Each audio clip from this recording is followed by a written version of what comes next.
বেআইনি হকার উচ্ছেদে পথে নামলেন বিডিওর সঙ্গে তৃণমূল বিজেপি। মুখ্যমন্ত্রীর নির্দেশ পালন করতে বিডিওর সাথে যৌথভাবে হকার উচ্ছেদ করতে পথে নামল বিজেপি ও তৃণমূল।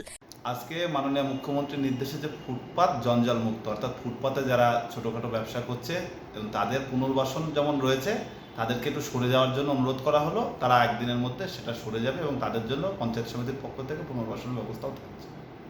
এদিন শান্তিপুর বিডিওর নেতৃত্বে শান্তিপুরের বিজেপি পরিচালিত পঞ্চায়েত সমিতির সভাপতি নৃপেন মণ্ডল ও সহ সভাপতি চঞ্চল চক্রবর্তী সহ পঞ্চায়েত সমিতির তৃণমূলের সদস্য সুব্রত সরকার। আজকে ডিএম সাহেবের নির্দেশে বিডিও সাহেব, আমি সহকারী সভাপতি, কর্মদক্ষ সবাই মিলে আজকে রাস্তায় বেরিয়েছিলাম। ফুটপাত দখল করে যারা চালা বাড়িয়ে রেখেছে তাদেরকে বলে আসা হলো যে আপনারা চালাটা তুলে নেন। ফুটপাত দখলমুক্ত করার জন্য আমরা বেরিয়েছিলাম। সেখানে দোকানদাররা সবাই স্বতঃস্ফূর্তভাবে সাড়া দিয়েছে এবং কথা দিয়েছে 2-1 দিনের মধ্যে তারা ব্যবস্থা নিয়ে নেবে। সূত্রের খবর, গত কিছুদিন আগে নবান্নে রাজ্যের সমস্ত জায়গায় রাস্তা দখল করে বসে থাকা হকারদের সরিয়ে রাস্তা পরিষ্কার নির্দেশ দিয়েছেন।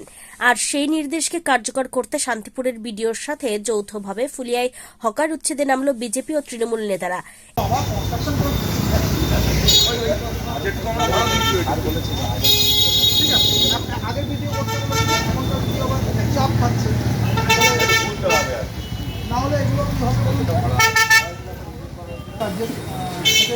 মুখ্যমন্ত্রীর এখন নির্দেশ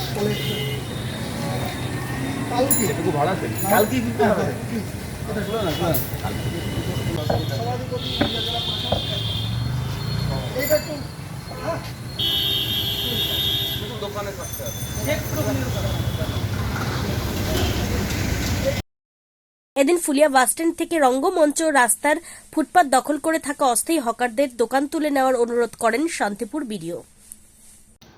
ফুলিয়া বাস স্ট্যান্ড থেকে রেলগেট অবধি একটা অভিযান আমরা আগেও করেছি। সেখানে গাছ কাটা, গাছের তলার দোকান ইত্যাদি সরানোর বিষয়। এরপর আমাদের অফিস, বিডিও অফিস, পঞ্চায়েত সমিতির অফিসের ডান দিক, বাঁ দিক এবং তার উল্টো দিক, এদের সঙ্গে আগে কথা হয়েছিল।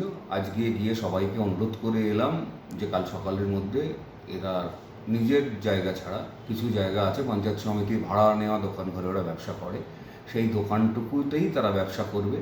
কোনো মতেই পিডব্লিউডি বা রাস্তার জায়গাতে এগিয়ে থাকবে না। সামনে যে জায়গাগুলো রেখেছিল তারা তার নিজের থেকেই সরিয়ে নেবে। এরপর আমরা আইনত ব্যবস্থা নেব যারা যারা সরাবেন না তাদের।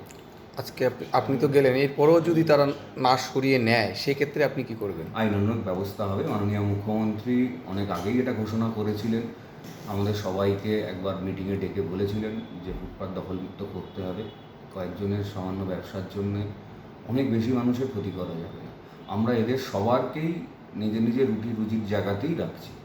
যারা আমাদের দোকান ঘর ভাড়া নিয়ে ব্যবসা করছিল তারা দোকান ঘরের মধ্যেই থাকবে। তারা বেশি ব্যবসার জন্য একটু এগিয়ে এসেছিল, এগিয়ে আসা জায়গাটাকে তারা আবার পিছিয়ে যাবে, নিজের নিজের দোকান ঘরের মধ্যেই থাকবে। এর বাদে যারা ফুটপাতেতে ব্যবসা করতো তাদের জন্য একটা পুনর্বাসনের ব্যবস্থাও আমরা করছি। আমাদের একটা এখানে সরকারি জমি আছে, সেখানে পাকা ঘর তারা বানাবে না, আপাতত এখান থেকে ওখানে তাদের মাল সরিয়ে নিয়ে গিয়ে অন্তত রুটি রুজির ব্যবস্থা তাদের থাক। এরপর আমাদের বড় পরিকল্পনা আছে, আমরা মার্কেট কমপ্লেক্স বা স্টল তৈরি করব, সেখানে তাদের পাকাপাকি পুনর্বাসনের ব্যবস্থা ভাড়া দিয়ে করা যাবে। দেখুন, আমাদের ফুলিয়া যে বিডিও অফিস, শান্তিপুর পঞ্চায়েত সমিতির দপ্তর, তার সামনে কিছু জায়গা পিডব্লিউডির জায়গা দখল আছে। আমরা বলেছি যে তাদের যে চালাগুলো আছে সেই চালাগুলোকে সরিয়ে নিতে হবে, কারণ ফুটপাত দখল করে কোনো চালা করা যাবে না। এটা আমরা অনুরোধ করেছি। আমরা কারোর উচ্ছেদ চাই না, কারণ প্রত্যেকেরই রুটি রুজির প্রশ্ন আছে, ফলে উচ্ছেদ হবে না, কিন্তু চালাগুলো একটু সরিয়ে নিলে মানুষের চলাচলের সুবিধা হবে, সেগুলো বলা হয়েছে। আর যদি কোথাও আমাদের একটু সরিয়ে নিতে হয় দোকানঘর, তাহলে সেক্ষেত্রে অবশ্যই 100% পুনর্বাসনের ব্যবস্থা করব। ব্যবসায়ীদের কেমন সাড়া পেলেন? না, ব্যবসায়ীরা তারা সকলেই সহমত পোষণ করেছেন এবং বলেছেন যে চালাগুলো তারা সরিয়ে নেবেন এবং তাদের যে দোকানঘর আছে, মূল দোকানঘর, তার মধ্যেই তারা ব্যবসা করবেন, এক্সট্রা চালা তারা রাখবেন না। আর যদি কোনো ক্ষেত্রে তোলার দরকার হয় সুবিধার্থে মানুষের চলাচলের, সেক্ষেত্রে আমরা পুনর্বাসনের জায়গা আমরা করে দিয়েই হবে।